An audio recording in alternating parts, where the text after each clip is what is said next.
आप सभी का मेरे YouTube चैनल में हार्दिक स्वागत। दिन सोमवार, दिनांक 8 जनवरी 2024।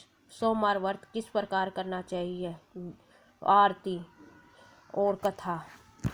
अब मैं आप सोमवार व्रत की विधि बताने जा रही हूँ। ओम नमः शिवाय। नारद पुराण के अनुसार सोमवार व्रत में व्यक्ति को प्रातः स्नान करके शिव जी को जल और बेलपत्र चढ़ाने चाहिए तथा शिव गौरी की पूजा करनी चाहिए। शिव पूजन के बाद सोमवार व्रत करना और कथा सुननी चाहिए। इसके बाद केवल एक समय ही भोजन करना चाहिए। सोमवार व्रत 3 प्रकार के होते हैं: प्रति सोमवार व्रत, सौम्य प्रदोष व्रत और 16 सोमवार व्रत। सभी व्रतों के लिए एक ही विधि होती है। सोमवार के व्रत को लेकर मान्यता है कि इस व्रत को करने से भगवान शिव अपने भक्तों की मुराद जल्दी ही पूरी करते हैं। सोमवार का दिन भगवान शिव को अर्पित है, इसलिए इस दिन शिव की पूजा और व्रत करने का महत्व और ज़्यादा बढ़ जाता है। यदि आप सोमवार के व्रत करते हैं तो आपको सोमवार व्रत कथा पढ़ना बेहद जरूरी है, क्योंकि इसके बिना व्रत अधूरा माना जाता है। आइए पढ़ते हैं सोमवार व्रत कथा। किसी नगर में एक धनी व्यापारी रहता था। दूर दूर तक उसका व्यापार फैला हुआ था। नगर के सभी लोग उस व्यापारी का सम्मान करते थे। इतना सब कुछ संपन्न होने के बाद भी वह व्यापारी दुखी रहता था, क्योंकि उसके कोई भी पुत्र नहीं था, जिस कारण अपनी मृत्यु के पश्चात व्यापार के उत्तराधिकारी की चिंता उसे हमेशा सताती रहती थी। पुत्र प्राप्ति की इच्छा से व्यापारी प्रत्येक सोमवार भगवान शिव की पूजा व्रत किया करता था और शाम के समय शिव मंदिर में जाकर घी का दीपक जलाया करता था। उसकी भक्ति देखकर माँ पार्वती प्रसन्न हो गई और भगवान शिव से उस व्यापारी की मनोकामना पूर्ण करने का निवेदन किया। भगवान शिव बोले, इस संसार में सबको उसके कर्म के अनुसार ही फल मिलता है। जो प्राणी जैसा कर्म करता उसे वैसा ही फल मिलता है। शिव जी द्वारा समझाने के बावजूद माँ पार्वती नहीं मानी और उस व्यापारी की मनोकामना पूर्ति हेतु वह शिव जी से बार बार अनुरोध करती रही। अतः माता पार्वती के आग्रह को देखकर भगवान शिव भोलेनाथ को उस व्यापारी को पुत्र प्राप्ति का वरदान देना पड़ा। वरदान देने के पश्चात भोलेनाथ माँ पार्वती से बोले, आपके आग्रह पर मैंने पुत्र प्राप्ति का वरदान तो दे दिया है, परंतु यह पुत्र 16 वर्ष से अधिक समय तक नहीं जीवित रहेगा। उसी रात भगवान शिव उस व्यापारी के सपन में आए और उससे पुत्र प्राप्ति का वरदान दिया और उसके पुत्र 16 वर्ष तक जीवित रहने की बात भी बताई। भगवान के वरदान से व्यापारी को खुशी तो हुई, लेकिन पुत्र की अल्प आयु की चिंता ने उसे खुशी को नष्ट कर दिया। व्यापारी विधिवत पहले की तरह सोमवार के दिन भगवान शिव का व्रत करता रहा। कुछ महीनों के बाद उसके घर में एक अति सुंदर बालक ने जन्म लिया और घर में खुशियाँ भर गई। बहुत धूमधाम से पुत्र जन्म का समारोह मनाया गया, परंतु व्यापारी को पुत्र जन्म की अधिक खुशी नहीं हुई, क्योंकि उसे पुत्र की अल्प आयु के रहस्य का पता था। जब पुत्र 12 वर्ष का हुआ तो व्यापारी ने उसे अपने मामा के साथ पढ़ने के लिए वाराणसी भेज दिया। लड़का अपने मामा के साथ शिक्षा प्राप्त हेतु चल दिया। रास्ते में जहाँ भी मामा भांजे विश्राम करते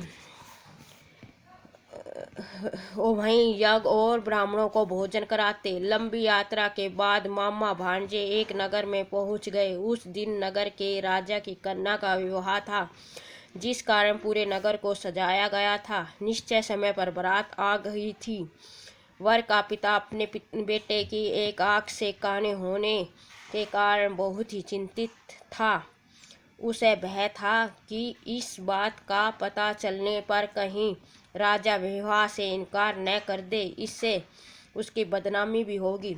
जब वर के पिता ने व्यापारी के पुत्र को देखा तो उसके दिमाग में एक विचार आया।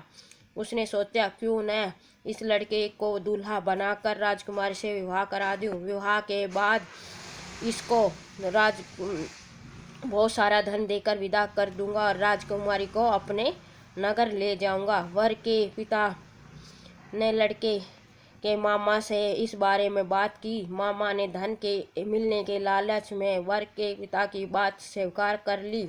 लड़के को दूल्हे के वस्त्र पहनाकर राजकुमारी से विवाह करा दिया गया। राजा ने बहुत सारा धन देकर राजकुमारी को विदा किया। शादी के बाद लड़का जब राजकुमारी से साथ लौट रहा था तो वह सच नहीं छिपा सका और उसने राजकुमारी से की ओढ़नी में लिख दिया, राजकुमारी तुम्हारा विवाह मेरे साथ नहीं हुआ है, मेरे साथ हुआ है। मैं तो वाराणसी पढ़ने जा रहा हूँ और अब तुम्हें जिस नवयुवक के साथ भेजा जाएगा वह एक आँख से काना है। जब राजकुमारी ने अपनी ओढ़नी पर लिखी बात पढ़ी तो उसने काने लड़के के साथ जाने से इनकार कर दिया और राजा को भी जब इस बात का पता लगा तो उसने भी राजकुमार को विदा करने से मना कर दिया और कहा और बारात वापस चली गई। उधर लड़का अपने मामा के साथ वाराणसी पहुंच गया और गुरुकुल में पढ़ना शुरू कर दिया। जब लड़की की आयु 16 वर्ष की हुई तो उसने यज्ञ किया। यज्ञ के समाप्ति पर ब्राह्मणों को भोजन कराया और खूब अन्न वस्त्र दान किए। रात को वह लड़का अपने शयनकक्ष में सोने चला गया। शिव के वरदान के अनुसार सोते हुए ही उसके प्राण निकल गए। सूर्योदय पर मामा ने मृत भांजे को देखकर रोने लगा। आसपास के लोग भी वहां इकट्ठा हो गए और दुख प्रकट करने लगे।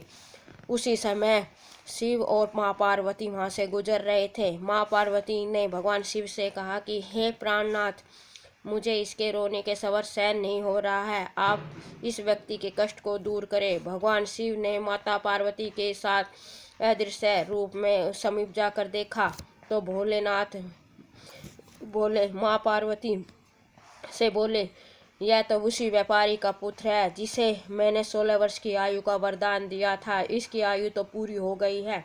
माँ पार्वती ने फिर भगवान शिव से निवेदन किया कि उस बालक को जीवन दान देने का आग्रह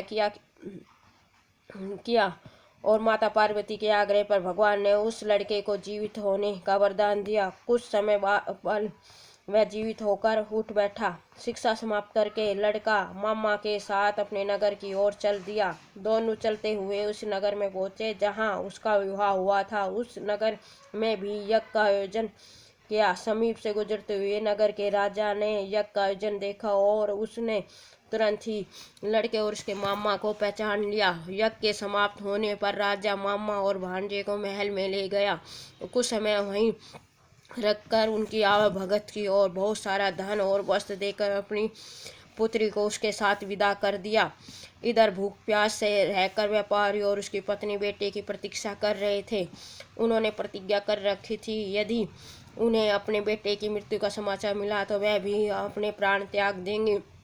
परंतु जैसे ही उसने बेटे के जीवित वापस लौटने का समाचार मिला तो वह बहुत प्रसन्न हुआ। वह अपनी पत्नी और मित्रों के साथ नगर के द्वार पर खड़ा हो गया।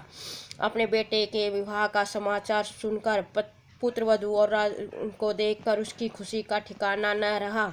उसी रात भगवान शिव ने व्यापारी के सपने में कहा कि हे सेठ जी, मैंने तेरे सोमवार के व्रत करने और कथा सुनने से प्रसन्न होकर तेरे पुत्र की लंबी आयु प्रदान की है। पुत्र की लंबी आयु जानकर व्यापारी बहुत ही प्रसन्न हुआ।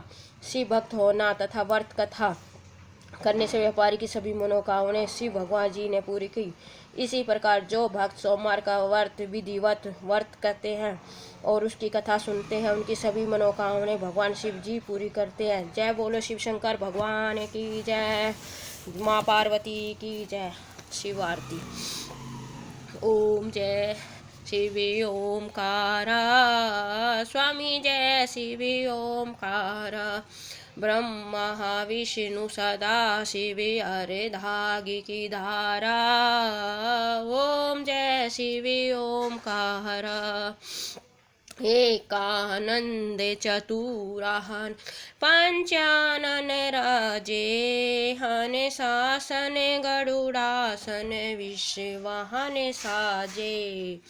ओम जय शिव ओमकारा, प्रभु हरि शिव ओमकारा, दो भुज चारु चतुर्भुज दस भुज अति सोहे।